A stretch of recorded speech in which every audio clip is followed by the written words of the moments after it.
Dans les ateliers pour l'éducation, on s'est rendu compte que souvent, la question du couple revenait, que les parents n'étaient pas d'accord l'un avec l'autre. Et donc, chez FAIR, on a mis au point un atelier sur la vie de couple, mais pas par rapport à l'éducation des enfants, par rapport aux conflits que peuvent rencontrer les conjoints en tant que couple. Coup de pouce, découvrez le savoir-faire et les idées des entrepreneurs au LIM. Je vous l'avais annoncé, elle est avec nous. Elle s'appelle Sandra Burstin. Elle est spécialiste de la Zougoud grâce à la méthode Schaeffer. Alors oui, la méthode Schaeffer, en général, on en parle pour l'éducation, mais ça marche aussi pour le couple, pour en connaître tous les fondamentaux. Restez avec nous. Je pense que ça va sûrement vous être utile. Bonjour Sandra Burstin. Bonjour Cathy. On est très contents. Moi, je suis très contente de t'accueillir parce que c'est vrai que le couple, on en parle énormément. C'est vrai qu'on est tous énormément sollicités dans plein de domaines de la vie. La famille, parfois, en prend un petit coup, et les vieux couples aussi. Les jeunes ne savent pas toujours comment s'y prendre. Les vieux sont un peu fatigués, donc on a besoin de vos lumières. Alors, je voudrais savoir, évidemment, d'abord, de quoi s'agit-il? Parce qu'on connaît, comme je l'ai dit en introduction, la méthode Schaeffer pour l'éducation. Pourquoi ça s'est adapté au couple? Depuis quand ça existe? Est-ce que c'est nouveau comme façon de faire? Oui, en fait, c'est dans les ateliers de couple, dans les ateliers pour l'éducation, on s'est rendu compte que souvent, la question du couple revenait, que les parents n'étaient pas d'accord l'un avec l'autre par rapport à l'éducation des enfants. C'est un sujet à propos duquel les parents s'engueulent beaucoup, souvent, les couples. Et donc, chez FAIR, à force de répondre... en se rendant compte que les mêmes questions revenaient souvent, ils ont mis au point un atelier sur la vie de couple pour les parents, mais pas par rapport à l'éducation des enfants, par rapport aux conflits que peuvent rencontrer les conjoints en tant que couple. Et on a mis au point un atelier de 8 à 15 rencontres en fonction de la demande. Donc vous avez suivi cette formation, je crois que vous avez même suivi l'atelier pour comprendre concrètement de quoi il s'agissait. Ouais. Et aujourd'hui, vous faites vous-même votre atelier pour ceux qui ont besoin d'un petit coup de pouce, d'une petite remise en question. Donc en plus de former ce qu'on appelle des manchotorim, des conseillers parentaux, chez Ferme forme maintenant des manchot les zougiout. Et on anime donc des ateliers durant lesquels on apprend à gérer son couple, à gérer les conflits, quels sont les rouages qui nous font, qui font tourner la dispute, qu'est-ce qui nous fait péter les plombs, qu'est-ce qui nous fait démarrer la dispute, comment éviter que ça s'envenime.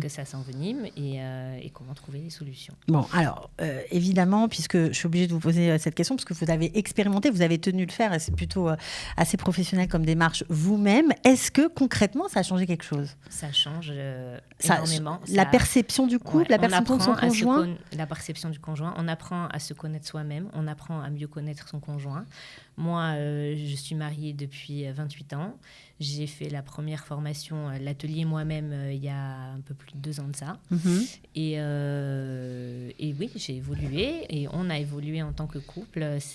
Alors que je ne ressentais pas du tout le besoin de suivre une thérapie ou quoi que ce soit. Dieu merci, tout est normal. Allé, okay. Mais en tant qu'être humain, forcément, quand on vit plusieurs personnes dans la même maison et certainement en couple, on a toujours des désaccords, toujours des conflits. Il y a forcément quelque chose qui ne va pas du fait de vivre en société. Et donc,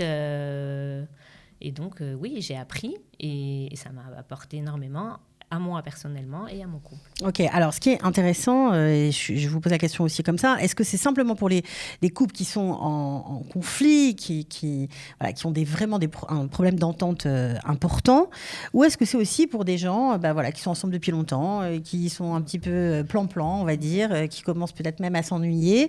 Est-ce que c'est ça? Est-ce que c'est pour des jeunes couples aussi qui n'ont pas tellement l'art et la manière, qui ne savent pas trop comment s'y prendre? C'est pour tout le monde? Non, en fait, l'atelier, il convient vraiment à tout le monde, aussi bien pour des couples en crise qui passent des moments difficiles que pour des couples, pour des jeunes couples des fois qui ne savent pas toujours comment faire pour gérer leur quotidien. Ça n'est pas de la thérapie. On ne vient pas à l'atelier en couple. Il y a une seule personne du couple qui vient à l'atelier et qui apprend. On recommande, si ça lui a en général, on apprend beaucoup et ça nous convient. Et la dynamique du couple, en fait, change. On dit en anglais, it takes two to tango. Il faut 2 personnes pour danser un tango. Il suffit qu'une seule personne du couple change sa façon de danser ou change ses démarches pour que toute la dynamique soit différente. Donc, et comme on veut pas, si les couples viennent ensemble, chacun attendra de l'autre, en fait, qu'il adapte ce qu'il a appris et qu'il fasse ce qu'il a appris lui à la maison, et l'autre se sent pas tour, ma chénicra. Moi, j'ai pas besoin. Déchargé de toute responsabilité. Déchargé de toute responsabilité, exactement. Donc, on recommande, on demande à ce qu'un seul conjoint du couple vienne. Ça peut être un homme, ça peut être une femme. Personnellement, les ateliers mixtes ne me dérangent pas. Après, on peut faire des ateliers que d'hommes ou des ateliers que de femmes en fonction de la demande. Et l'idéal, c'est qu'après 3-4 mois, un des conjoints a suivi l'atelier, le deuxième vienne le suivre également, mais ce n'est pas forcément indispensable. Ok, alors vous lancez une série d'ateliers. Donc le premier sera le 7 juin, 8 séances, 8 rencontres en fait. Voilà, ça dure combien de temps chaque rencontre ? Chaque rencontre dure 1h30 à 2 heures en fonction de la participation active des participants. Depuis le corona, on a proposé des ateliers par Zoom parce qu'on n'avait pas le choix.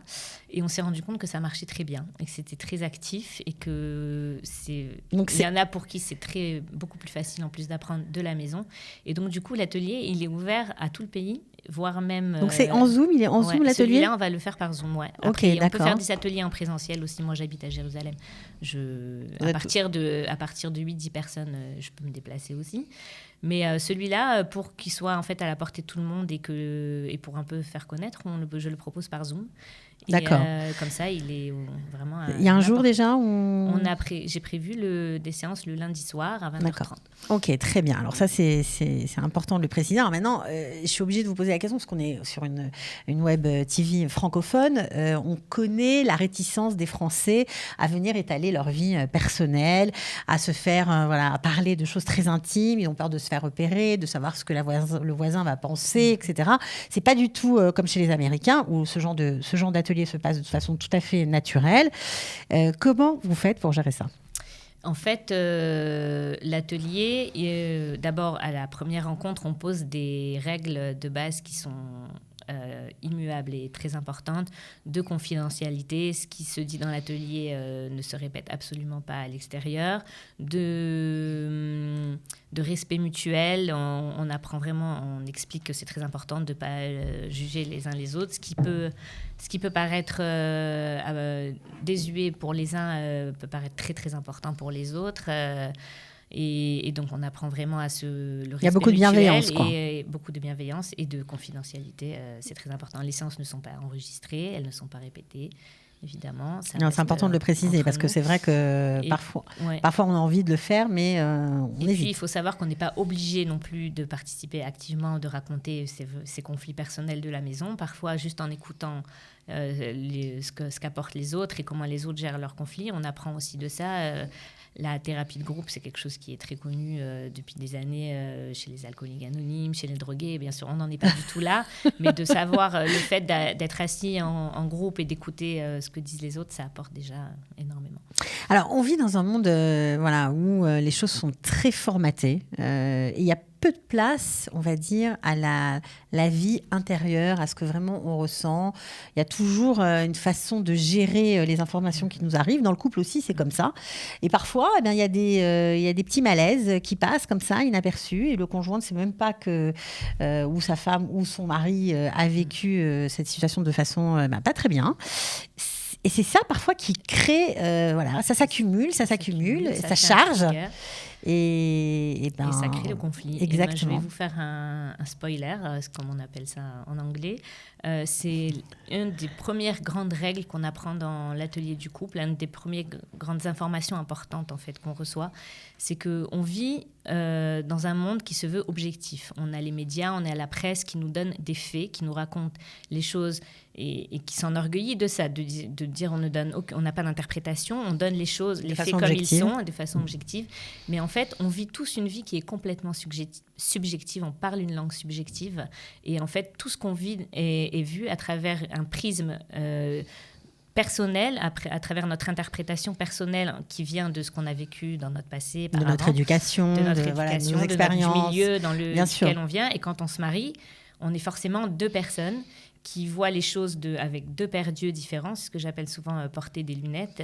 Et donc, on peut vivre des fois le même événement de façon complètement différente. Et quand on comprend que notre conjoint voit les choses avec une paire de lunettes différentes de la nôtre, et on se rend compte qu'on n'a pas de vérité ultime, qu'il n'y a pas de j'ai raison ou j'ai tort, ou toi tu as raison et moi j'ai tort. En fait, on voit juste les choses de façon différente, et quand on comprend ça, et ça c'est une des premières règles que j'enseigne dans l'atelier, alors ça désamorce complètement le conflit. On comprend qu'on n'est pas d'accord, qu'on ne voit pas la même chose, et on est plus curieux de savoir ce que l'autre voit et qui nous explique ce qu'il voit et qu'on essaye de le comprendre. Alors que quand on comprend qu'on est en fait subjectif et pas objectif, c'est déjà un premier pas pour éviter désamorcer un conflit qui peut être important. Bon, alors 8 rencontres cette fois-ci en Zoom à partir du 7 juin. Est-ce que c'est cher ? Non, c'est pas cher. Alors, ce que moi je propose, c'est d'abord d'assister à la première rencontre complètement gratuitement. Tout celui qui est intéressé peut me demander le lien du Zoom qu'on pourra envoyer par Kalita ou par WhatsApp. On vous contacte sur Facebook, ça marche ? On peut me contacter sur Facebook. Très bien. Et après, non, l'atelier que je propose là est à 450 shekels les 8 séances. Et la première gratuite. Moyenne à l'heure, c'est beaucoup moins cher qu'une femme de ménage, et ça peut aider beaucoup plus. Et voilà. Et après, j'ai fait il y a récemment une promo une inscription payée égale une inscription offerte si on a envie d'étudier avec une copine, d'apprendre c'est sympa. ensemble et de partager ses expériences. Bon, alors vous allez juste, je vais citer tous les thèmes que vous allez aborder, parce que c'est vrai que ça paraît comme ça, on se demande de quoi on va parler, mais c'est très riche. Objectivité, subjectivité, c'est quoi une bonne zougiout, les rouages de la dispute, les options, quand on est en conflit, qu'est-ce que je peux faire, quelles sont les solutions, choisir son conjoint. Voilà, ça doit être tout un programme. Et puis ensuite, des cas pratiques pour apprendre à gérer tout seul les conflits ou à les désamorcer ou à éviter de rentrer dedans pour trouver l'harmonie, j'imagine, et la paix. Le but de l'atelier, c'est de savoir s'auto-gérer, de ne pas avoir besoin de thérapeute, et de savoir, après les 5 rencontres théoriques et les cas pratiques qui auront été levés dans l'atelier, c'est de savoir s'auto-gérer quand on sent que la dispute elle arrive, quand on sent que ça monte un peu, ça s'échelonne en escalade, et ben de se dire stop, qu'est-ce que j'ai appris, comment je peux faire ça autrement.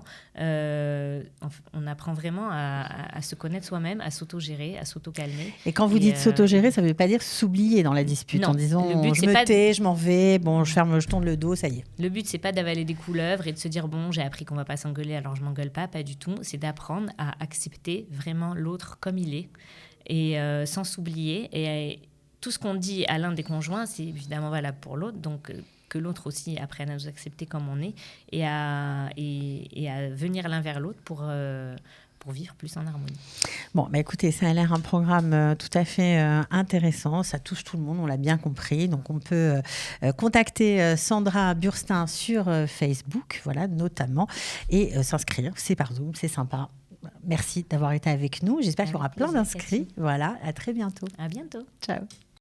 Coup de pouce, découvrez le savoir-faire et les idées des entrepreneurs Olim.